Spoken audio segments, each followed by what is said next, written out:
Vamos começar com uma Ave Maria. Ave Maria, cheia de graça, o Senhor é convosco, bendita sois vós entre as mulheres, e bendito é o fruto do vosso ventre, Jesus. Santa Maria, Mãe de Deus, rogai por nós, pecadores, agora e na hora da nossa morte. Amém. O sacramento da ordem possui 3 graus.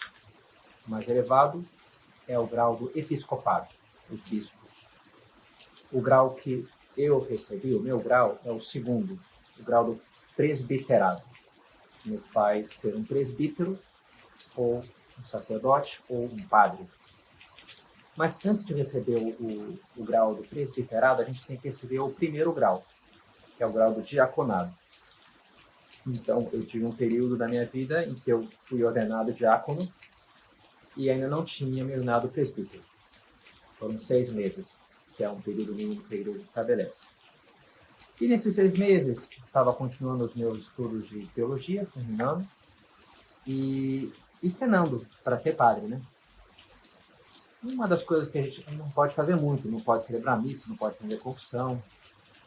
Mas uma coisa que a gente pode fazer, como diácono, é dar bênçãos e, em concreto, a bênção com o Santíssimo Sacramento. A exposição do Santíssimo Sacramento. E me lembro a minha primeira bênção, eu estava lá na Espanha, em Pamplona, e um pouco nervoso, tímido, vai dar certo, vai dar errado, aquela coisa, né? Mas deu tudo certo.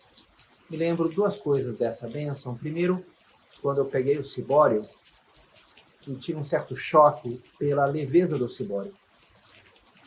E eu pensava, aqui vai estar o peso do mundo, não sei, inconscientemente, né? Se tivesse um raciocínio assim, mas, bem, aqui está Deus, aqui está Cristo. Então, na hora que eu peguei, foi tão fácil de levantar aquilo, né? Nossa, é tão levinho, né? Me chocou, você devia pesar mais, porque aqui está uma coisa assim, né? As expectativas meio inconscientes que a gente tem. E um segundo ponto também que eu me lembro, foi depois que ter passado já a benção, estava voltando para casa, pela rua, andando pelas ruas de Pamplona, e escutei uma música, acho que de um carro ou de uma loja, essa música americana antiga, chamada Unchained Melody, que começa dessa maneira. É uma música famosa, né? Oh, my love, my darling, I hunger for your touch. Oh, é uma música romântica. Meu amor, minha querida, eu tenho fome do teu toque, de tocar. Fome, hunger for your touch. E eu estava contente, a bênção. E naquela época, todo dia a gente treinava, uma coisa que a gente fazia era ensaiar a missa.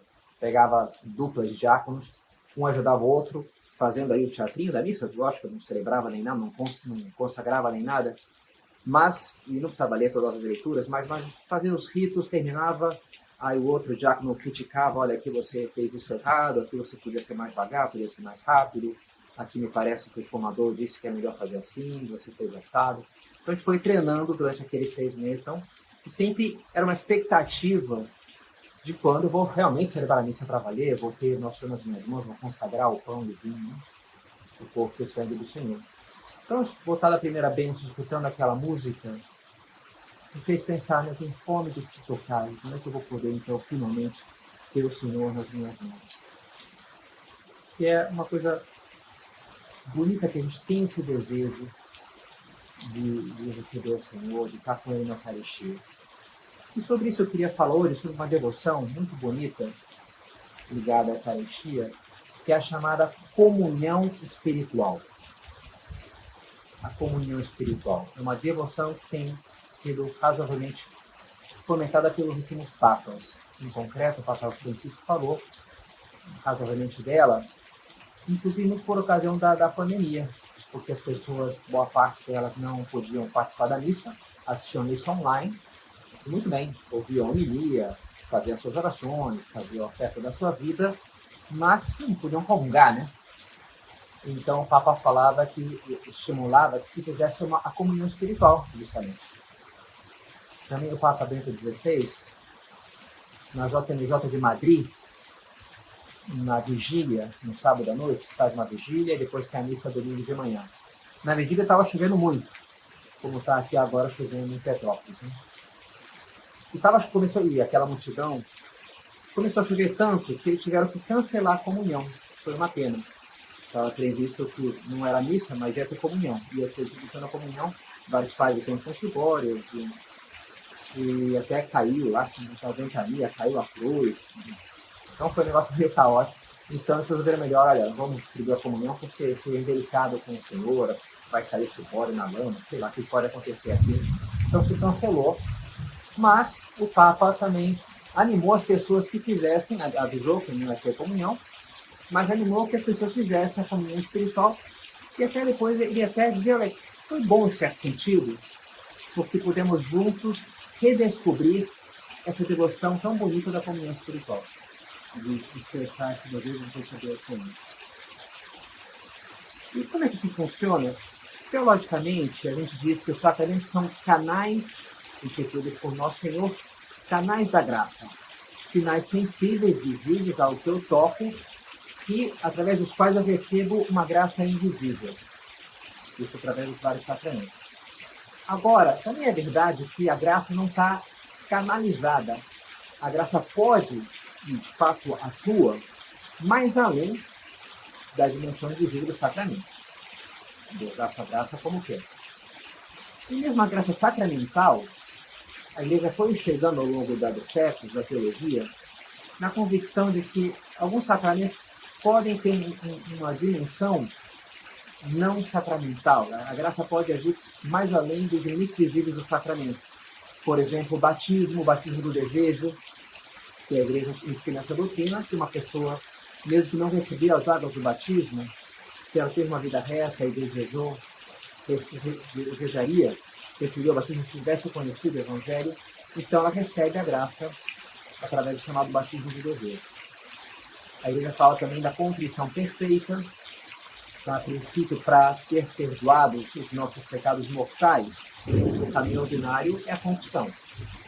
Mas a Igreja ensina que em algumas circunstâncias, que eu não posso confessar, se eu expresso a Deus um desejo vivo de pedir perdão, uma contrição perfeita, e eu sou perdoado, inclusive, dos pecados mortais.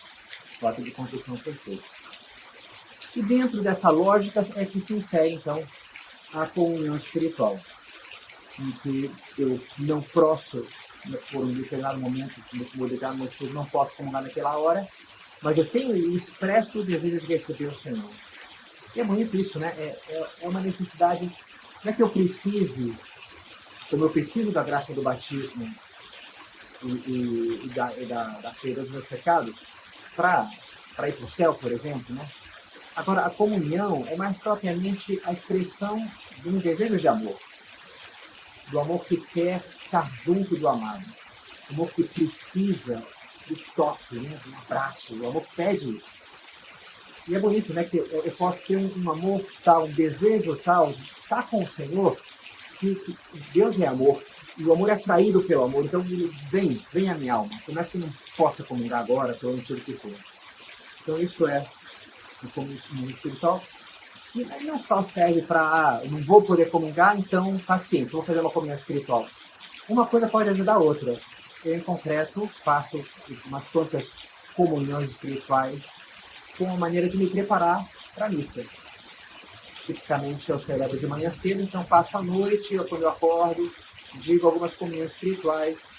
Hoje, por exceção, celebrei agora à tarde, então de manhã eu fui dizendo várias vezes que lembrei uma comunhão espiritual, preparando então o momento da comunhão sacramental propriamente.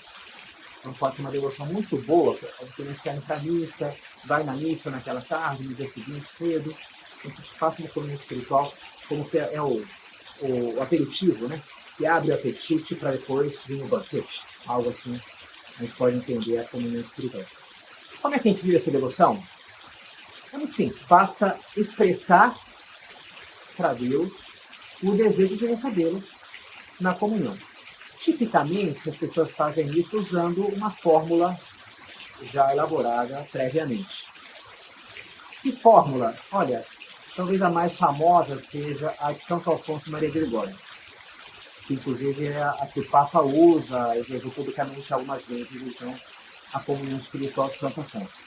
Ela diz assim: meu Jesus, eu creio que estás realmente presente no Santíssimo Sacramento do altar.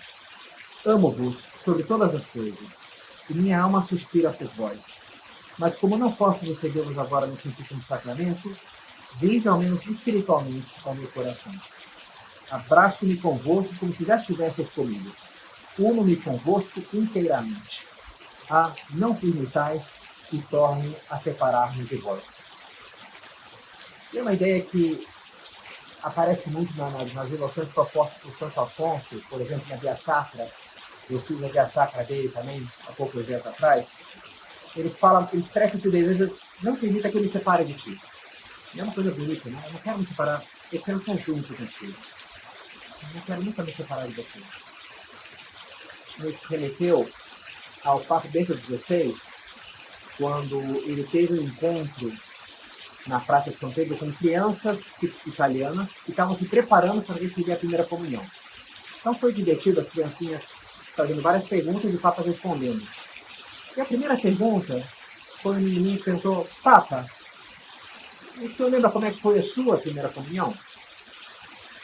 Eu faço a pergunta. Aí o Papa fala de uma maneira bonita, assim, eu morava num povoadozinho de 500 pessoas, uma coisa super pequenininha, né? E como foi bonito, e as flores, e a roupinha, sei lá, né? Mas ele fala mais pro final da sua resposta. Mas no centro das minhas recordações alegres e bonitas está o pensamento de que Jesus tinha entrado no meu coração. Tinha feito visita justamente a mim. E assim estava realmente cheio de uma grande alegria que Jesus tinha vindo até mim. E entendi que então começava uma nova etapa na minha vida. Tinha 9 anos. E que então era importante permanecer fiel a este encontro, a essa comunhão. Prometi ao Senhor, por quanto podia, gostaria de estar sempre contigo. E pediram, mas sobretudo, permanece você comigo.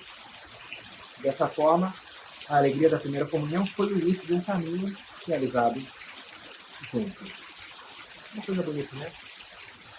Eu quero estar junto. Não permita que me separe de ti.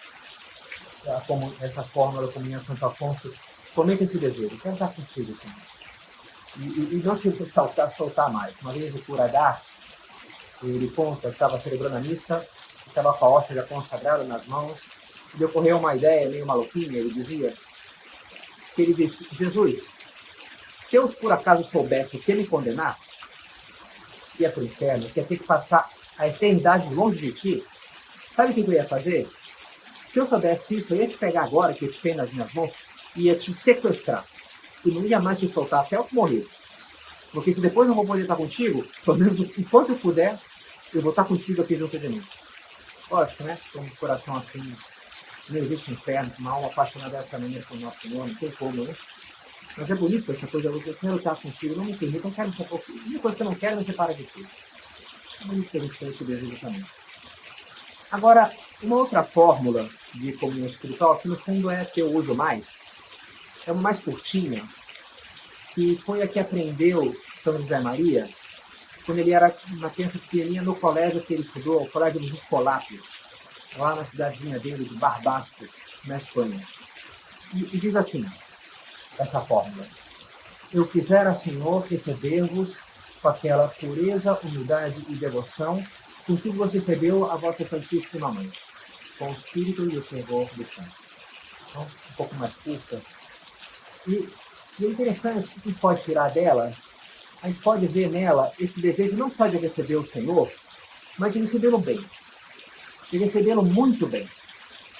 E evoca, inclusive, não só o fervor dos santos, mas como Nossa Senhora recebia Jesus.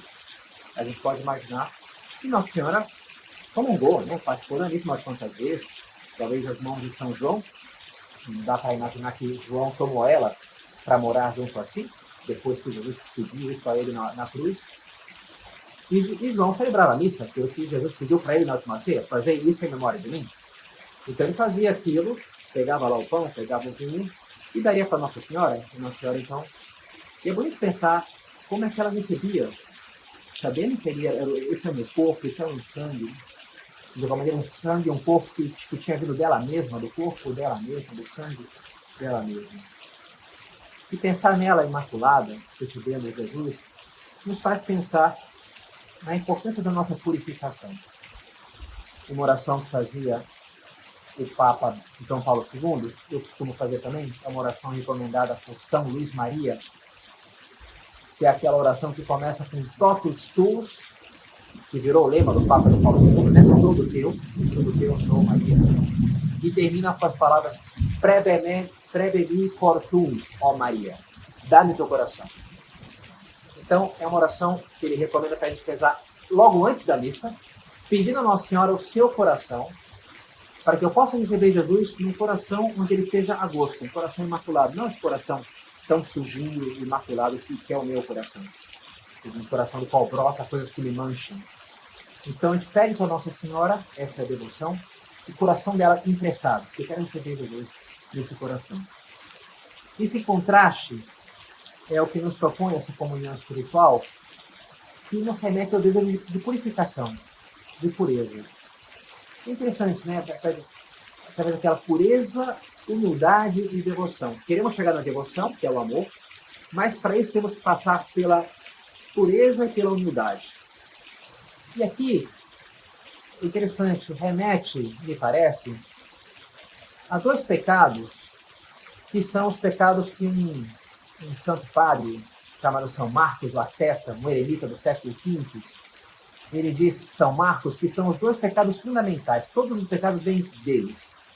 Ele chama de aedonê e a quenodoxia. A aedonê é a inclinação desordenada ao prazer. Daí vem o quê? Hedonismo.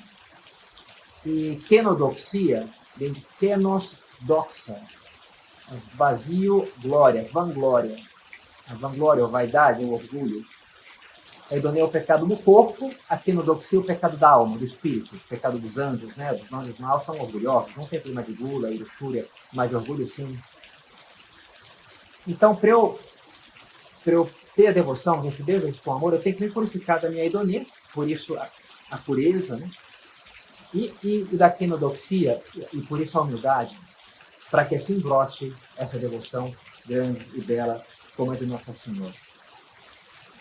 E com isso, então, terminamos, pedindo, então, a Nossa Senhora, de fato, que nos ajude a aproveitar, quem sabe, também essa bela devoção da comunhão espiritual, para que assim cresçamos diariamente um amor mais vivo a esse Senhor que se entrega a nós dessa maneira tão impressionante, que é a Eucaristia, a comunhão.